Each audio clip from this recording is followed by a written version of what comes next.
Hello बच्चों, let's read the question.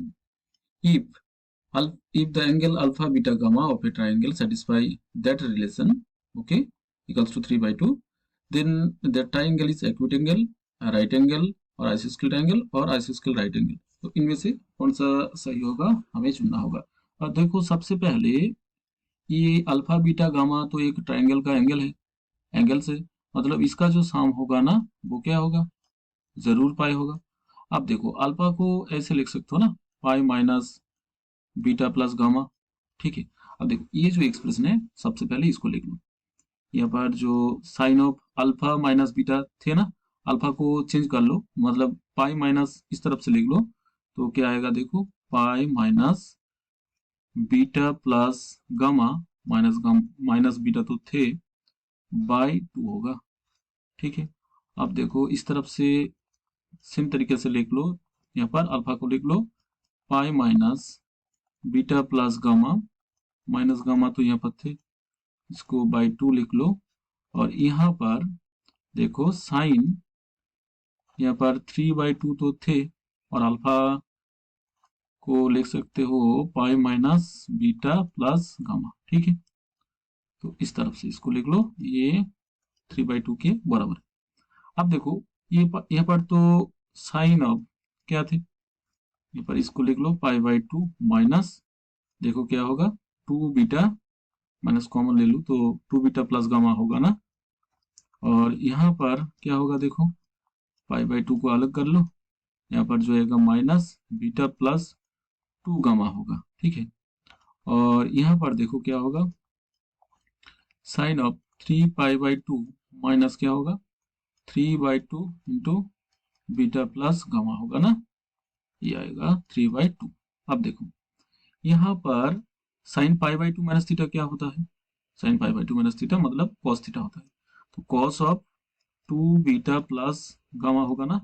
और यहाँ पर देखो सेम तरीके से कॉस ऑफ पाई/2 माइनस थीटा, साइन ऑफ पाई/2 माइनस थीटा, तो क्या होगा, कॉस बीटा प्लस 2 गामा होगा. और यहाँ पर देखो साइन 3 पाई/2 माइनस थीटा होता है माइनस कॉस थीटा, मतलब माइनस कॉस थीटा, मतलब यहाँ पर 3/2 बीटा प्लस गामा. ठीक है. तो ये आया, ये 3/2 के बराबर. अब देखो, ये दोनों को जब मैं फॉर्मूला से लिख लूँ, मतलब एक फॉर्मूला यहाँ पर लिख दो, cos c plus cos d का जो फॉर्मूला होता है ना, क्या होता है, 2 cos c plus d/2 into cos c minus d/2 होता है ना. तो ये फॉर्मूला का हेल्प से मैं यहाँ पर जरूर लिख सकता हूँ कि 2 cos, यहाँ पर लिख सकते हो 2 cos, देखो यहाँ पर जो आएगा, मतलब 3/4 तो कॉमन ले लिया, 3/2, 3/4 बीटा प्लस, बीटा को अच्छे से लिख लो, बीटा प्लस गामा, ये होगा ना. और cos of this minus this, तो यहाँ पर जो आएगा, देखो बीटा माइनस गामा आएगा, तो इसके लिए cos of beta minus gamma by 4 होगा. ठीक है. और यहाँ पर और एक चीज यहाँ पर लिख दूं, तो देखो यहाँ पर मैं लिख दूं, क्या होगा, कॉस थीटा का जो फॉर्मूला होता है ना, 2 कॉस स्क्वायर थीटा/2 माइनस 1 होता है. तो इस फॉर्मूला से इस जो टर्म है ना, इसको लिख लो यहाँ पर, मतलब माइनस है तो यहाँ पर 1 तो प्लस हो जाएगा, +1 माइनस 2 कॉस स्क्वायर, यहाँ पर 3/4 होगा, और कॉस 3/4 क्या होगा, बीटा प्लस गामा होगा ना. ये तो 3/2 से इक्वल है. अब देखो, ये जो एक्सप्रेशन है, इसको रीअरेंज कर लो. तो रीअरेंज करने के बाद जो फाइनल जो टर्म लाइन आएगा, उसको मैं यहाँ पर लिख दूँ. So cos square 3/4 beta plus gamma. ठीक है. और यहाँ पर ये जो दूसरी वाला टर्म है, मतलब यहाँ पर -4 होगा, 2 से मल्टीपल कर दिया, -4 cos of 3/4 beta plus gamma into cos beta minus gamma by 4.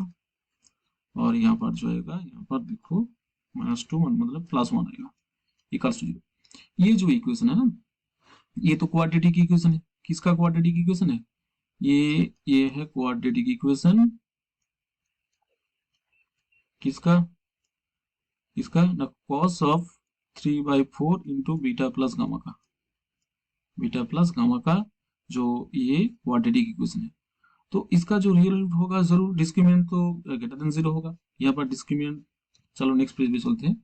यहाँ पर जो डिस्क्रिमिनेंट मतलब डी से डिनोट कर लिया, ये तो ग्रेटर इक्वल्स टू 0 होगा। तो यहाँ पर जो डिस्क्रिमिनेंट आएगा देखो क्या आएगा, 16 cos square beta minus gamma by 4 minus 16, ये जरूर 0 से ज्यादा होगा।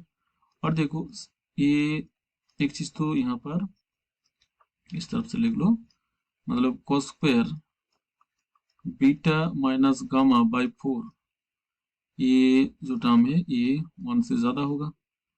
तो ये 1 मतलब cos 0 का होगा ना। सो cos square beta minus gamma जब 1 से इक्वल है तो देखो क्या आएगा, मतलब cos ऑफ ये जो टर्म cos ऑफ मतलब ये तो 1 मतलब 0 है, तो यहाँ पर beta minus gamma by 4 equals to 0 के बराबर है। और यहाँ पर बीटा इक्वल्स टू गामा होगा, ठीक है। ये एक इक्वेशन भूल लिया। अब जब देखो ये तो 0 होगा मतलब ये डबल रूट होगा ना, तो डबल रूट ये तो इक्वल हो, डिस्क्रिमिनेंट जब 0 हुआ तो ये डबल रूट हो, डबल रूट हुआ मतलब ये क्वाड्रेटिक इक्वेशन को होल स्क्वायर तरफ से लिखा जा सकता है। तो देखो किस तरफ से ये लिखा जा सकता है, इसको मैं यहाँ पर लिख दूं।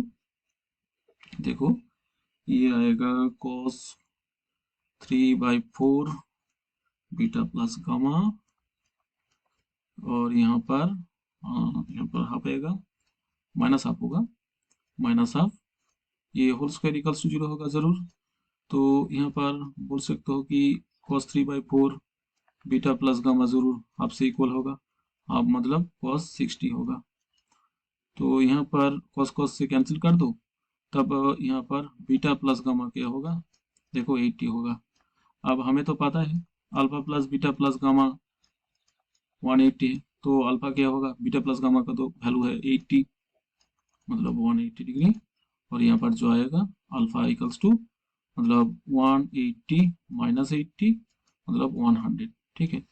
और यहाँ पर देखो बीटा और गामा तो सेम है, मतलब beta plus gamma equals to तो 80 है, और बीटा और गामा तो बीटा ही है, तो यहाँ पर 80 लिख दो, और यहाँ पर 2 बीटा इक्वल्स टू 80 है, तो यहाँ पर बीटा इक्वल्स टू 40 डिग्री होगा।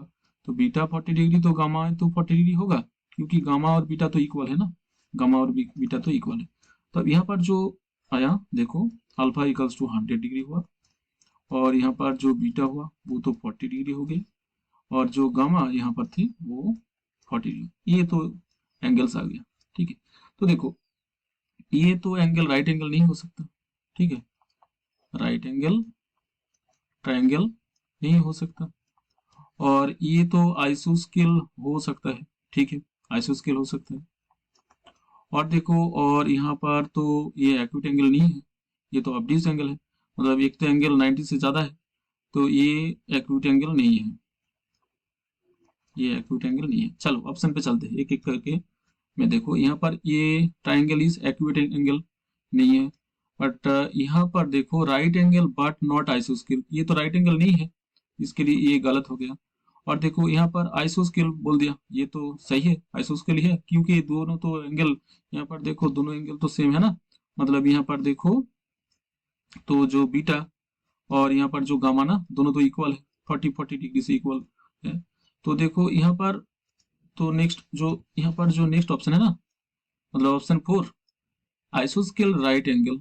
आइसोस्केल मतलब यहाँ पर बोल रहा है दोनों साइड इक्वल है और एक एंगल 90 डिग्री, ये तो नहीं हो सकता, ये एंगल तो 90 डिग्री नहीं है ना। तो यहाँ पर जो ओनली ऑप्शन, यहाँ पर जो सही आंसर होगा वो है आइसोस्केल ट्रायंगल, ठीक है, ये ऑप्शन सही होगा, option 3। I hope you understand it well, all the best, thank you.